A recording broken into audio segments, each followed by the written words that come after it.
Aya. Om Namo Bhagavate Vasudevaya. Om Namo Bhagavate Vasudevaya. Narayanam Namaskritya. Naram Chaiva Narottamam. Devim Saraswatim Yasan. Tato Jayam Udirayat. Nasta Presha Bandreshu. Nityam Bhagavata Sevaya. Bhagavati Uttama Shloke. Bhakti Bhavati Naistiki. Vatara Srimad Bhagavatam Ki Jai. So, chapter 24, the renunciation of Kardama Muni. This is in Canto 3. We're going to be reading the translations, the English translations, beginning with text number 1 and going through text number 9, and then we'll come back and we'll concentrate on text number 5. That'd be good? Okay, text number 1 would, let's see, Jose Prabhu, would you please read text number 1?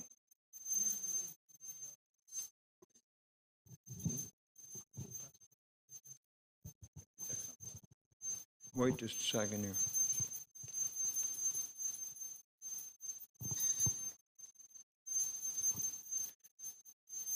You got a microphone too? Are both mics working? Thank you, bro.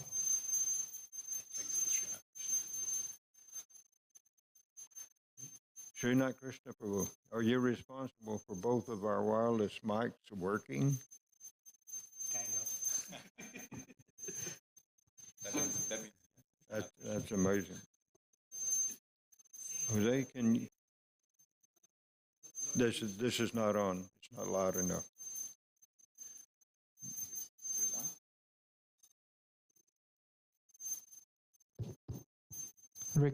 Recalling the words of Lord Vishnu, the merciful sage Kardama replied as follows to Swayambhuva's Manu's praiseworthy.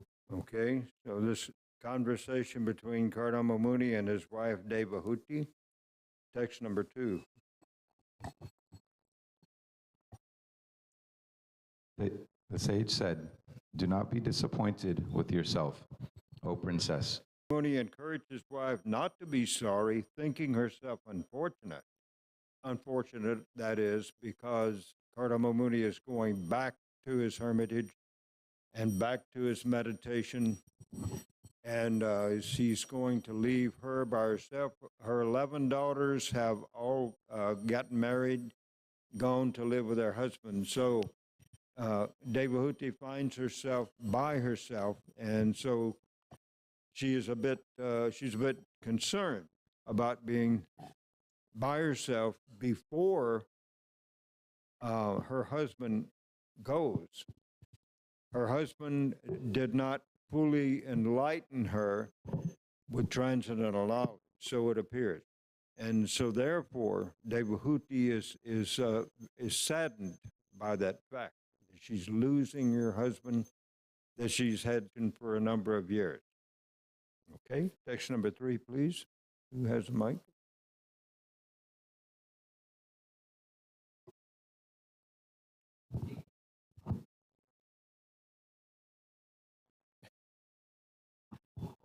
Okay, we have our esteemed Guru Kuli here, Aurav Prabhu, who is going to read text number 3. You have undertaken sacred vows. God will bless you.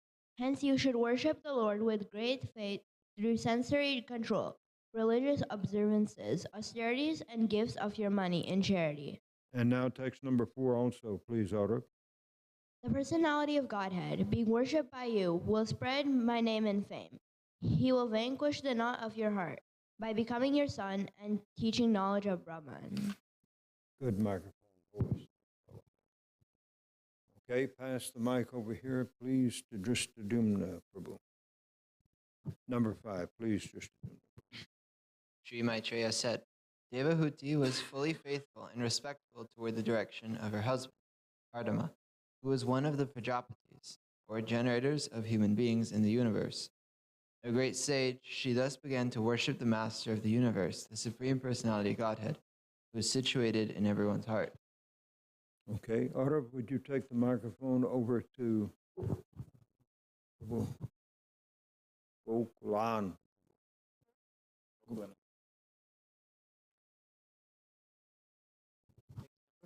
Text number 6, please. Text Is it 6. number 6? After many, many years, the Supreme Personality of God, Madhusudana, the killer of the demon Madhu, having entered the semen of Kardama, appeared in Devati just as a fire comes from wood in a sacrifice. Text number 7, please. Gokulananda Prabhu. He refuses. At All the right, time okay. of At the time of his descent on earth, demigods in the form of raining clouds sounded musical instruments in the sky. The celestial musicians, the Gandharvas, sang the glories of the Lord, while celestial dancing girls, known as the Ashparas, danced in joyful ecstasy. Okay, Srinath Krishna Prabhu, would you read text number 8 and 9, please? At the time of the Lord's appearance, the demigods flying freely in the sky showered flowers.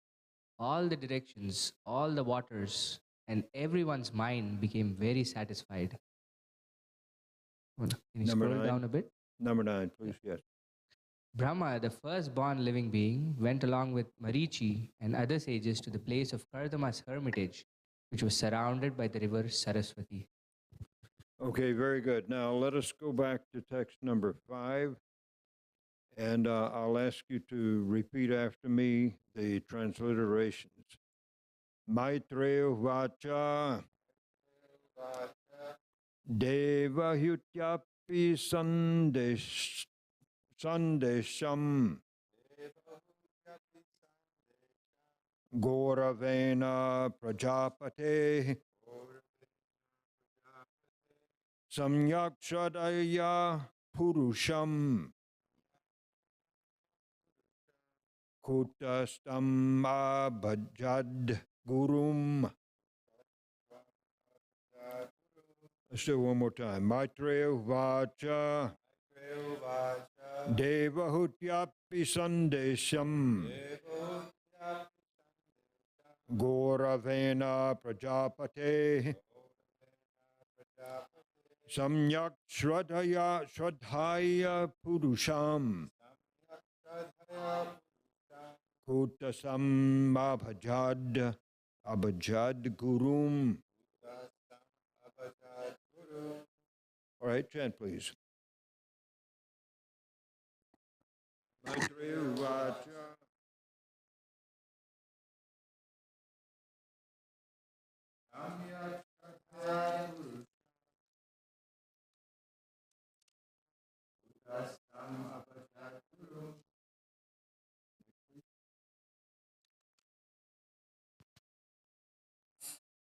Maitreya Vacha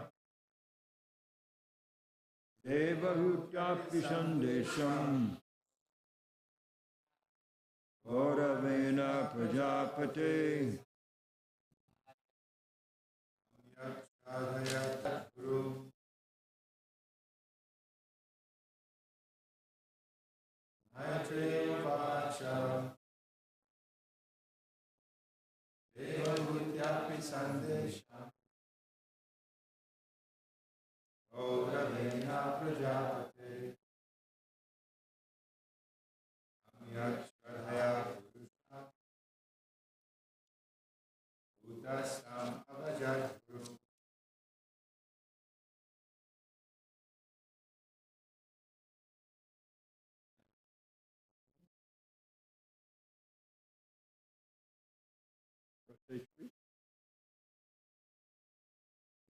Will you chant, please?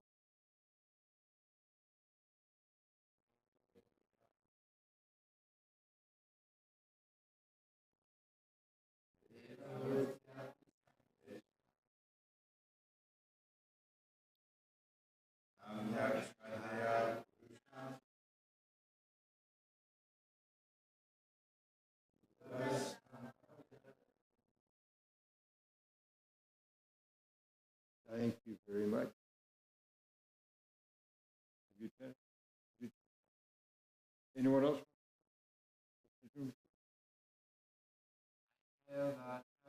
Maitreya Vacha Eva Hyutyaki Sandeshtam.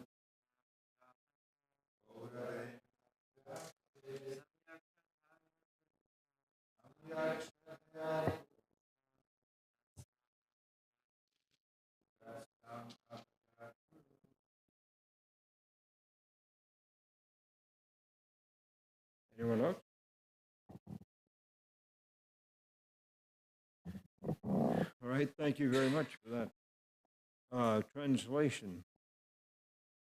Read that again, please, Mr. Dimnapu. Translation to text number 5.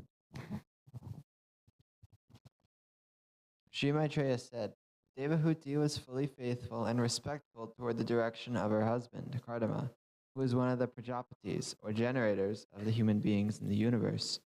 A great sage, she thus began to worship the master of the universe, the Supreme Personality of Godhead, who is situated in everyone's heart.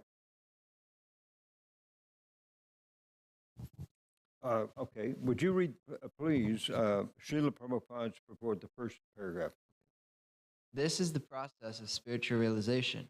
One has to receive instruction from a bona fide spiritual master.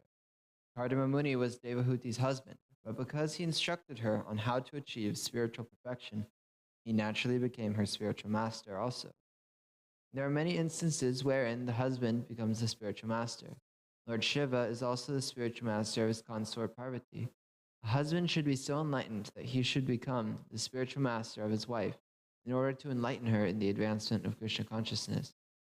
Generally, Stri, or woman, is less intelligent than man. Therefore, if the husband is intelligent enough, the woman gets a great opportunity for spiritual enlightenment.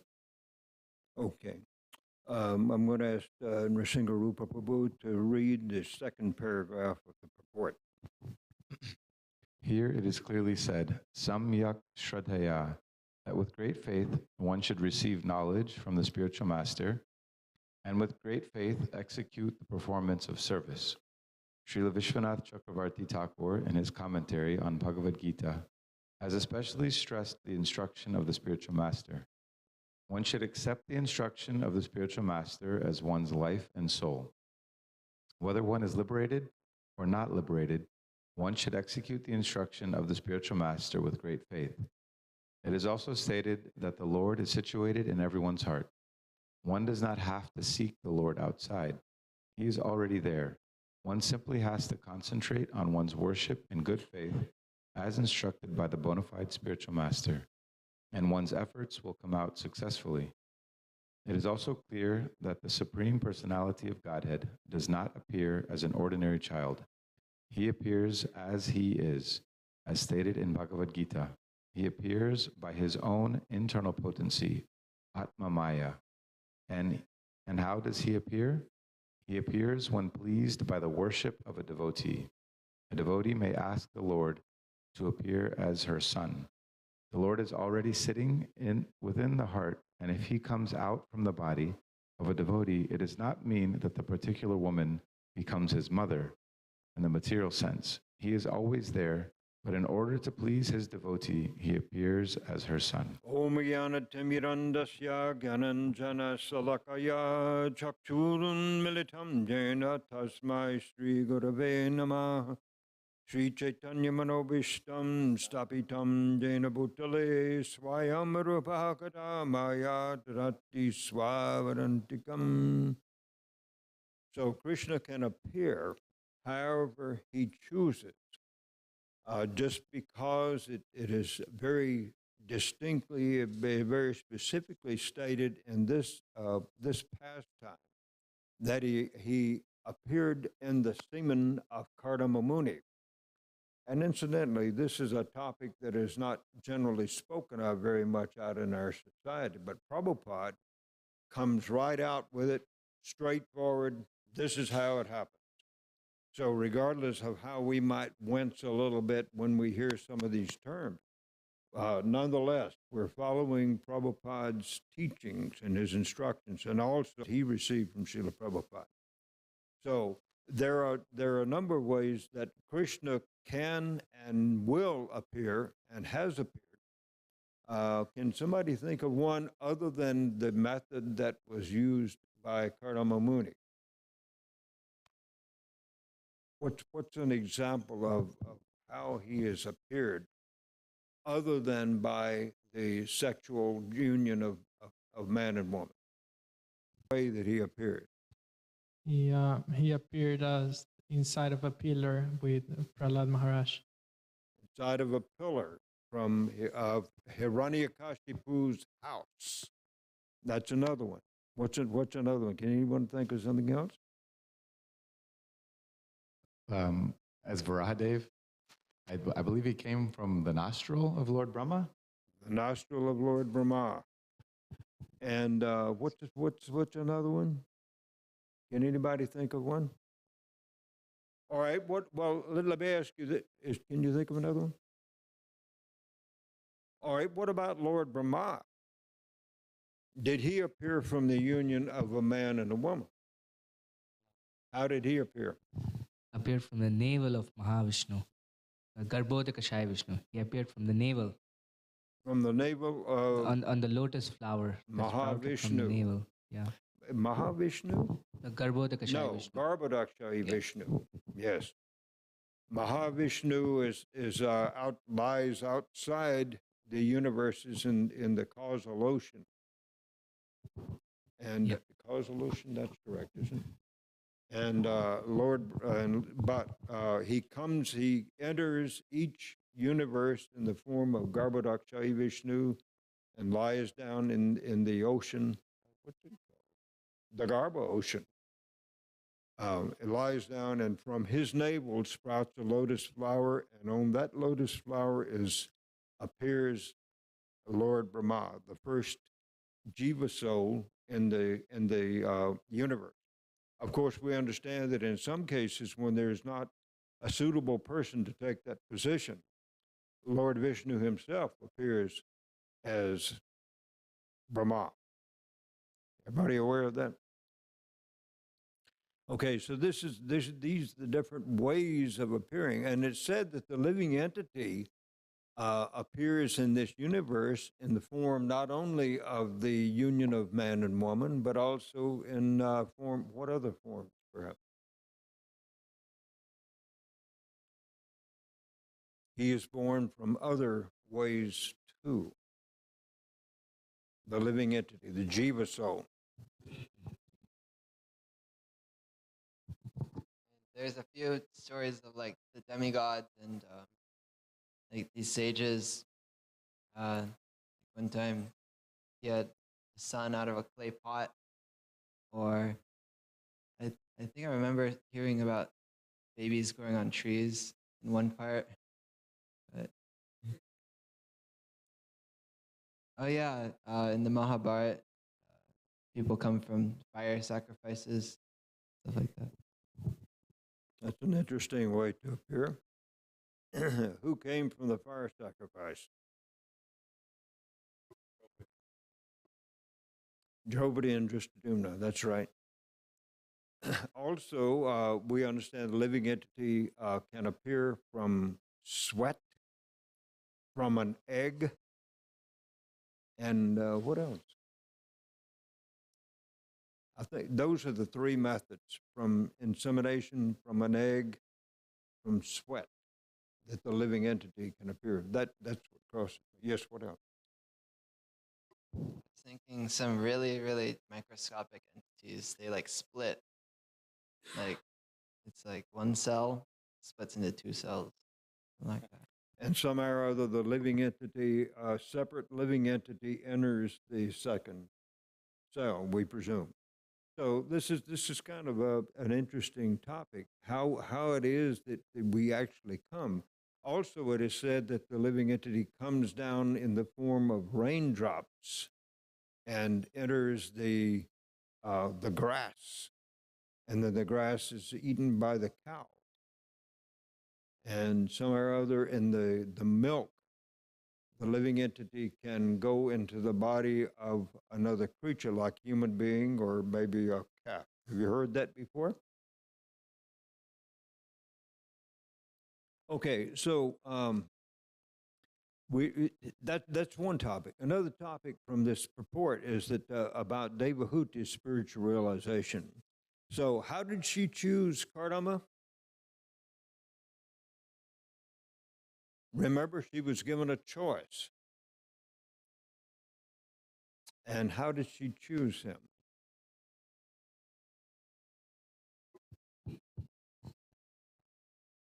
Say it again now with the microphone. He was of appropriate age, character, and qualification. All right.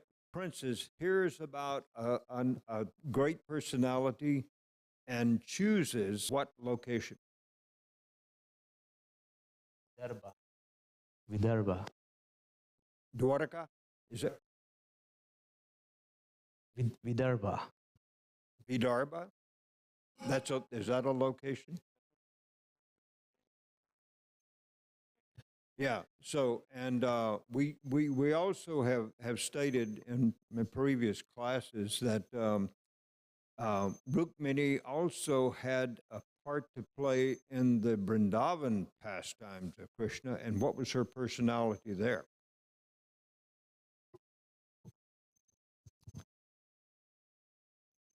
Our Navali. And also, Radharani appears as one of the principal queens. And what is her name in Dwaraka?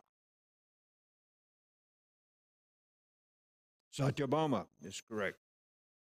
Okay, so then Devahuti chose Kardama before she ever saw him, apparently, just by hearing about him. Rukmini chose Krishna just by hearing about him. And these ladies had the power that they could choose the personality they wanted to become their husband.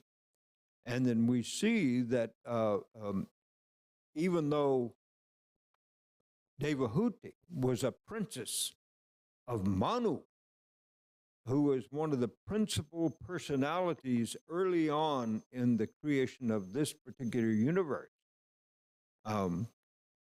she gave up that opulence that she lived in. And you can imagine the palatial opulence of Manu, her father. And she gave that up to become a servant of Krishna. So when Krishna says in the Bhagavad Gita, Tadvidi Pranipatina, then we see that she was following that instruction perhaps millions of years before that. So this seems to be a truism that has come down through the ages, that Krishna is stating very clearly to Arjuna on the battlefield, to give him an idea of how he can become freed from the entanglement of this material world. Just seek out a bona fide spiritual master. Inquire from him submissively. Render service to him. And Tamal Krishna Goswami included the term menial. Render menial service unto the spiritual master. The spiritual master can give you elucidation because what? Tattva darshina, because he has seen the truth. Tattva means truth, darshana, he has been shown or he has seen the truth. And so these are the ways that that Devahuti she gained spiritual realization. But at this point in time, in this pastime, at this point in time, Devahuti is concerned about being left alone without having received full realization from her husband. And so she questions him about that. And he tells her, don't worry, sweetheart. You got somebody coming to be with you who is going to enlighten you.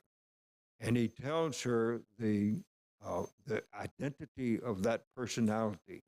He's going to be called what? Kapila. Kapil. And he's going to take birth from the body of Devahuti, and he's going to stay with her and give her spiritual enlightenment. And we're going to read about the conversation then a little bit later on that Kapila had with Devahuti. So we see that she heard from Kardama. She served him in a very self-sacrificing way. She even neglected her own body to serve him.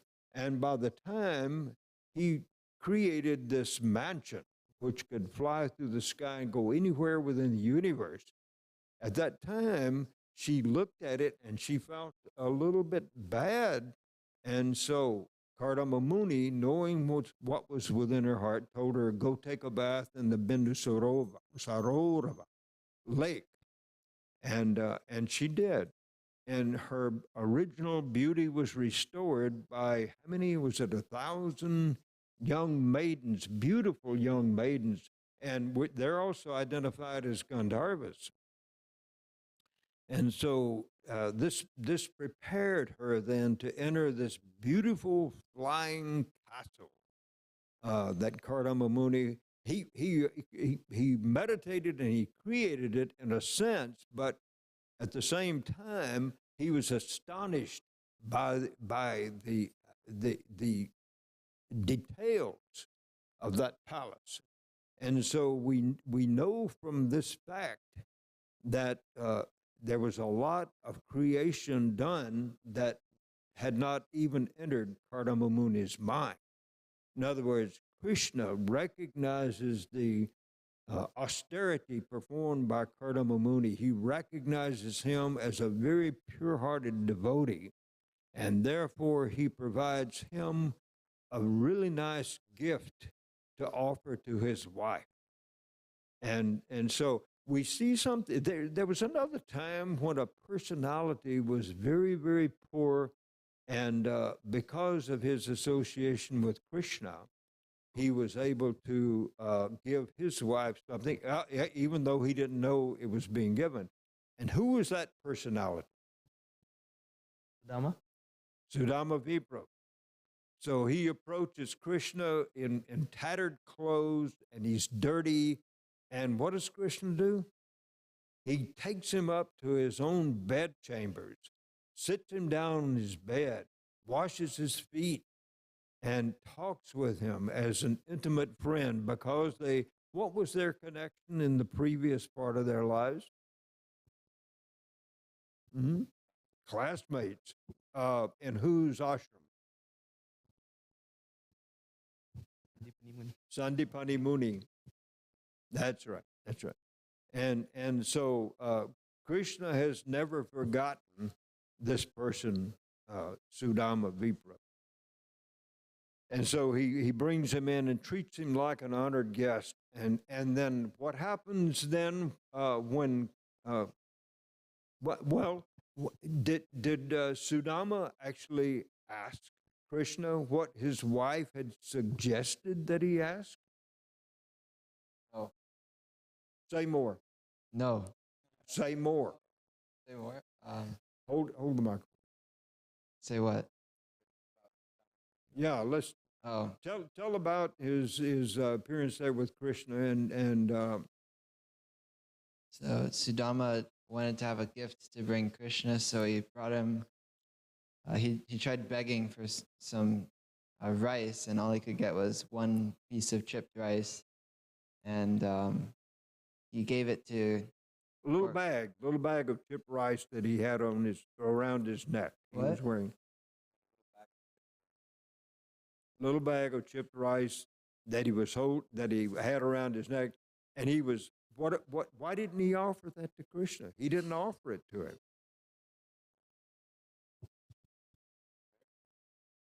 He was embarrassed. He was embarrassed to offer it because it was so menial. But Krishna grabbed the bag and says, "What have you brought me?"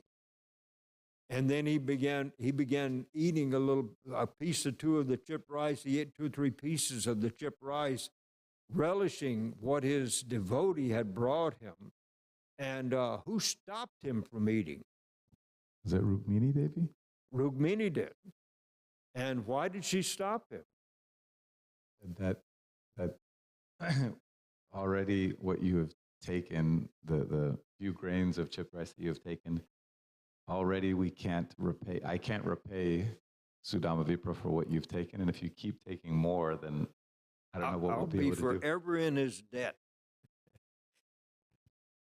Because we know that Rukmini is actually another appearance of Lakshmi Devi, the goddess of fortune. And so if anyone who satisfies Krishna, then she is very pleased to provide them whatever they need. So what did she provide? Just to do a minute, what did she provide to Sudama that he didn't find out about until he got in the vicinity of his home? I don't remember the whole thing, but they had like a really nice house, and his wife got new clothes, and I think a bunch of cows. What about his house, the hovel that he was living in? What happened? It was I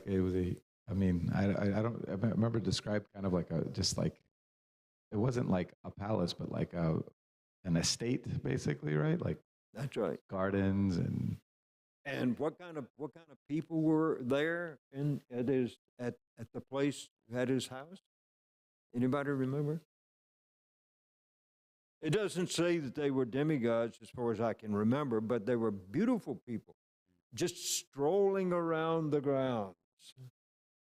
And so this is what Krishna can do if he chooses. Why would Krishna choose not to give such gifts to all of his devotees? Who can answer that? Gokulananda Prabhu. I heard from one devotee. He said, of course, answering your question, because devotees might, become proud of the opulence, and they might get deviated from the path of pure devotional service. And just to add, Gauranga Prabhu mentioned, to be specific, that Krishna wanted to humble Sudama Vipra, by giving him opulence, because he had become, there was a tinge of pride that had come in his heart that I am the poorest. So this is something of a difference between Lord Shiva and Lord Krishna. If a person satisfies Lord Shiva, then Lord Shiva will grant him practically anything he's asking for, even material boons. But Lord Krishna will not do that if it in some way can cause damage to a person's spiritual advancement. He will withhold giving something to a person who can be swept away by material opulence. And so, Lord Shiva, even though he might present a beautiful, wonderful, opulent setting to a person, unless that person is let's put it like this: Lord Shiva himself lives in great austerity. He might provide a person a palace if that person deserves it, and Lord Shiva wants to give it to him. But at the same time, Lord Shiva is very satisfied to live under a tree and surrounded by saintly persons who come to him to gain realization. And he will even sometimes have his consort, Parvati, sitting on his lap, even while he's surrounded by all these great personalities. But he is not affected by the material energy. And Parvati, his consort, is the one who directs the material energy. But still, Lord Shiva is not taken away by it. His consciousness is not taken away. although his consciousness was taken away at one point in time by a beautiful girl. And who was that? Mohini. Mohini. And who was Mohini's, what was her real identity? Lord Vishnu. Lord Vishnu, Krishna.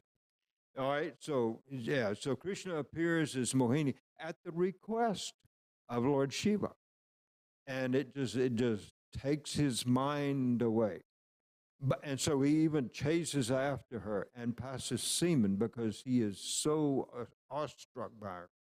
But it is said that where the semen from the body of Lord Shiva touched the earth, there sprung up what? Gold mines. Yes. So these are non-ordinary personalities, and we should never base our own actions on their example or their pastimes, what they might do. We should never expect that Lord Krishna will show himself just because we say, I want to see him. No, it takes a lot more than that. So, but with a personality like Lord Shiva, Krishna is very pleased then to show him his opulence. And there was another time when I think Krishna was walking along with Narada Muni. Remember this pastime? And Narada says, Krishna, I'm really interested to know how your material energy works. And so Krishna stopped and said, you know, I'm a little bit thirsty. Would you take this cup and go? There's a house nearby. Would you go over and ask for some water and bring it to me, please?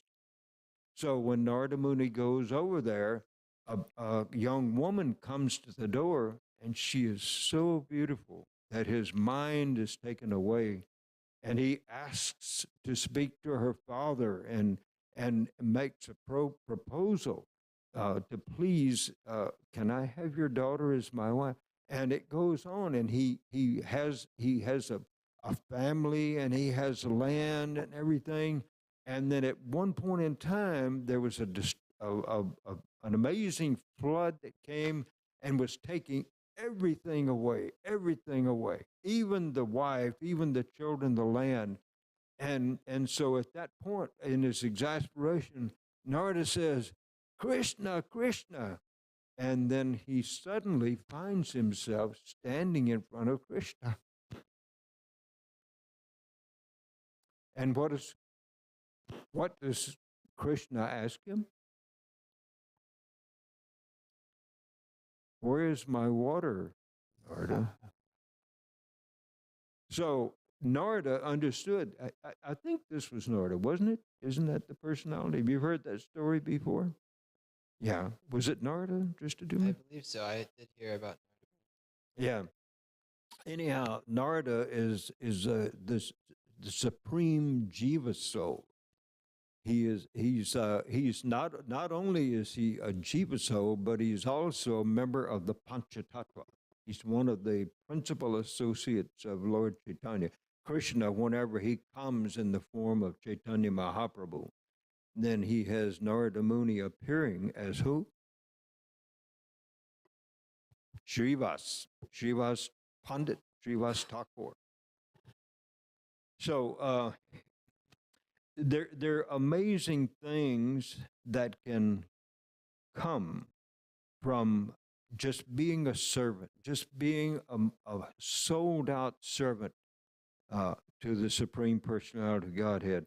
And what is our doorway? Who is our doorway to that kind of experience?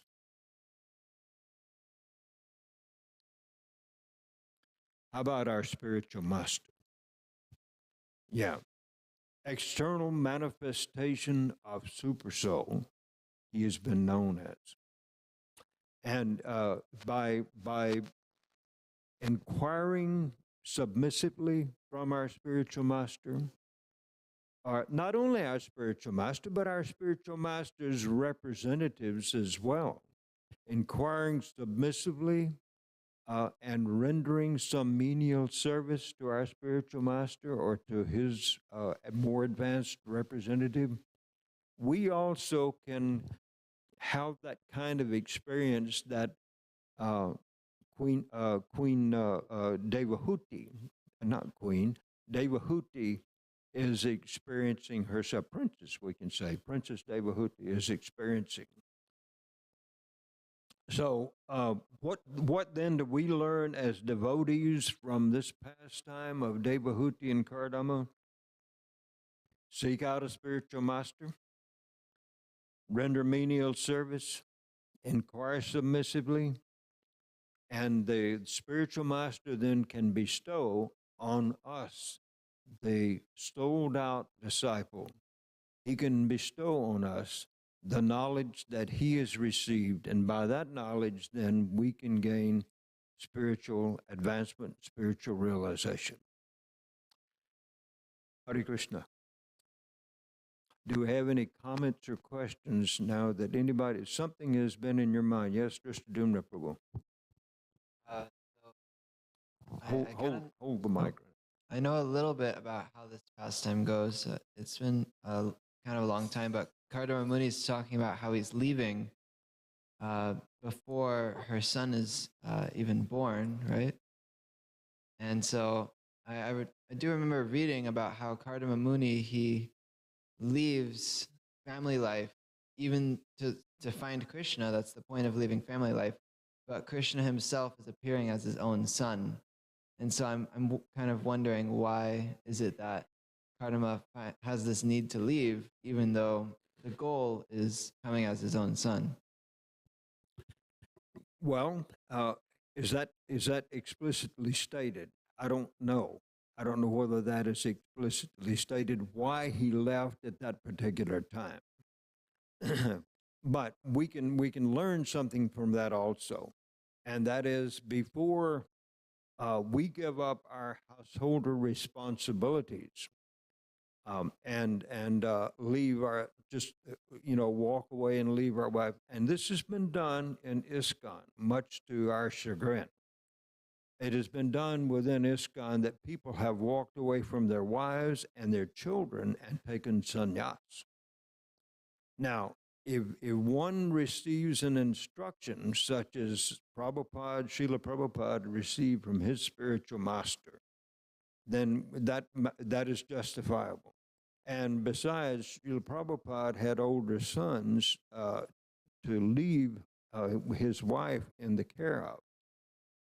But we can't follow the example of Kardama Muni because this is not something that we can do or that we should do.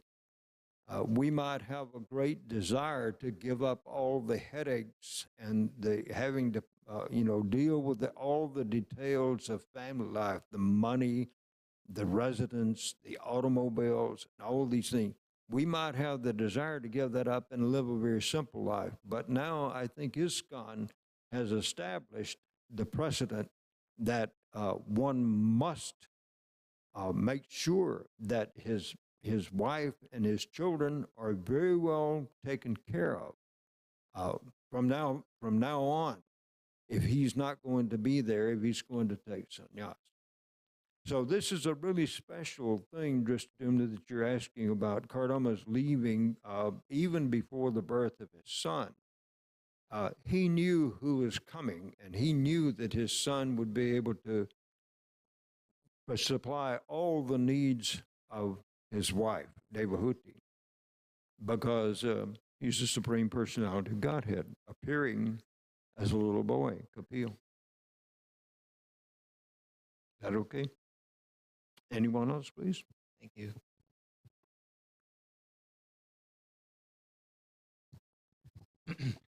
I found it interesting in the second paragraph of the purport how many times the word faith was used. Like in the first sentence here, it is clearly said, Samyak Shraddhaya, that with great faith one should receive knowledge from the spiritual master, and with great faith execute the performance of service. And that's at least 2 more times. So I was just kind of reflecting on how, or maybe asking wanting to ask the question, how can we best develop faith, or if we have some faith, how can we strengthen that faith in the instructions of our spiritual master. How can we do that? How can we do that? We know that our faith is increased by being around persons who have faith. Just as if we don't know exactly how to act in certain ways, we put ourselves in the association of those who do know how to act as a devotee. And so that faith then increases when we experience other people's faith in our spiritual master. For example, we have many people in our community now who are disciples of His Holiness Radhanath Swami Maharaj. And he's one of many of Prabhupada's disciples who have taken up the role of providing what they were given by Srila Prabhupada. And so just to be around those personalities and to see that every aspect of their lives is just saturated with loyalty and devotion to their own spiritual master, one can imbibe that from those personalities. So that's what I would suggest. And of course, associating with Prabhupada through his writings, his instructions, that's another way to gain faith. When we first started out as devotees, we probably didn't know too much about Krishna, know too much about Lord Ramchandra. There was a lot that we didn't, especially those of us who grew up in this Western environment. And I guess even those of us who have grown up in India, where the Ramayana and the Mahabharata are prominent pieces of literature in the society, and people have great respect, still, it takes having the association of a person who is sold out, like Hanuman, sold out like Hanuman to Ramchandra. And if you're around a person like that, how can you but gain faith in Lord Ramchandra? And same is true with Lord Ramchandra's appearance as the Supreme Personality of Godhead, Lord Krishna. By being around persons who have intense faith and intense desire to serve that personality, we can gain that kind of faith as well. Yes, please. Gokulananda Prabhu.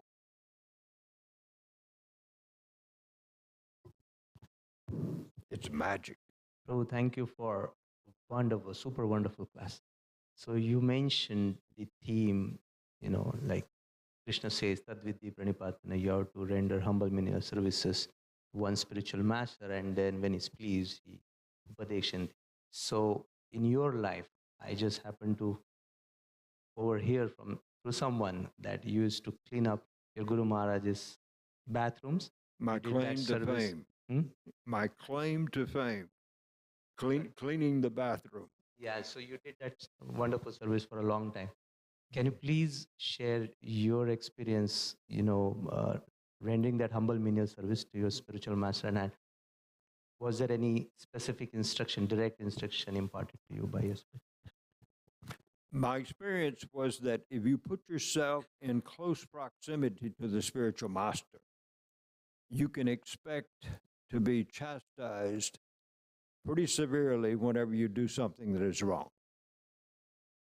And it is not while you're being chastised necessarily that you realize the benefit of that intense directing of his energy on you.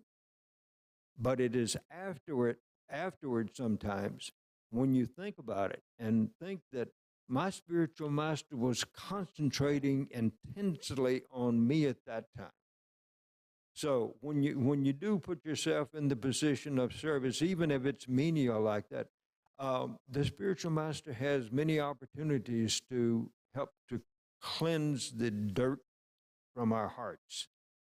And he will, if he's kind, he will do that, even if it means getting really heavy. And anybody that knew the reputation of TKG, Tamal Krishna Goswami Maharaj, They knew that he could be very heavy, but with other people he was not so heavy. Like my wife, for example, he I don't think he ever really chastised her, but he knew the level to which he could offer that chastisement to each individual. He knew how much you could take, and he would apportion that out as required. But and there have been some who left after receiving such chastisement. But the times that he would get on my case pretty heavily, I think of two times in particular. I'd get a phone call from him, or I'd hear from one of my godbrothers, my Turnot, for example. I'd hear from him something that Sheila Gurdave had said, and I remember the time he called me after getting really heavy on me. He says, "Rupanuga, you all right?" I said, "Yes, Sheila Gurdave." So those are the times that we remember.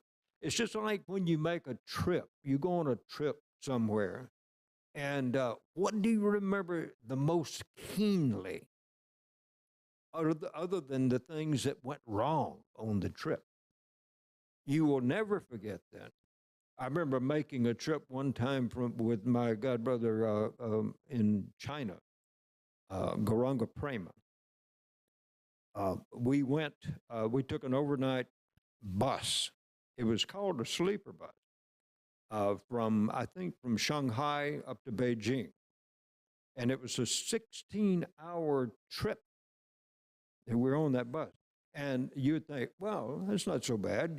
You just push the seat back and relax and you can sleep. It wasn't like that. There were 3 rows of little narrow beds, 2 or 3 levels high, I can't remember, in that bus. There were no seats. They were those little, and it was like a piece of stainless steel that had been formed that was maybe 6 feet long and about maybe 30 inches wide. And it had some kind of little light cover in it, something that was supposed to serve as a pillow, I suppose. 16 hours like that. Now, you might ask me, which of my experiences in China do I remember the most intensely? And so it was that. And Krishna was really giving us the opportunity to see how common people travel. Not only that, but the driver was smoking tobacco, and somebody in the back of the bus was smoking tobacco also. So we got the fragrance of tobacco. And he had a screeching horn that, whenever you'd encounter some traffic or something, he'd blow that horn. And it was raining. The whole trip, it was raining, and this guy was just barreling down the interstate there. So those kinds of things. So when you're around your spiritual master and you get chastised by him, those are some of the times that you have the most intense energy directed on you. And it's not likely you're going to forget it in this lifetime. All for the purpose of purification. He's interested in only one thing, spiritual master, not how much donation you're giving this year or last year, but rather, what's it going to take to get you out of here, Rupanuga Das? And so he would give me then what I needed. At times, he'd pat me on the head a little bit or something, like you do your kitty cat, pat him on the head and rub his back. So the spiritual master would sometimes treat you like a little pet animal, and that was very nice too. But the times that you really remember is when he was really, really heavy, trying to drive those desires out of your heart so that you can go back to the spiritual world even at the end of this lifetime. May we stop now? Thank you all very much for being with me this morning. We offer you our respectful obeisances because you're a devotee of the Lord. You are fulfill the desires of everyone. You're full of compassion for the fallen conditioned souls. Vanchakalpatarubhyascha kripa sindhubi eva cha patitanam bhavadebhyo vaishnavebhyo namo namaha. Ananta Koti Vaishnavrinda ki jai. Srila Prabhupada ki jai. Srimad Bhagavatam ki jai. Shri Shri Radha Kalachandi Dham ki jai. Gaur Premanand. Chant the holy names. Hare Krishna.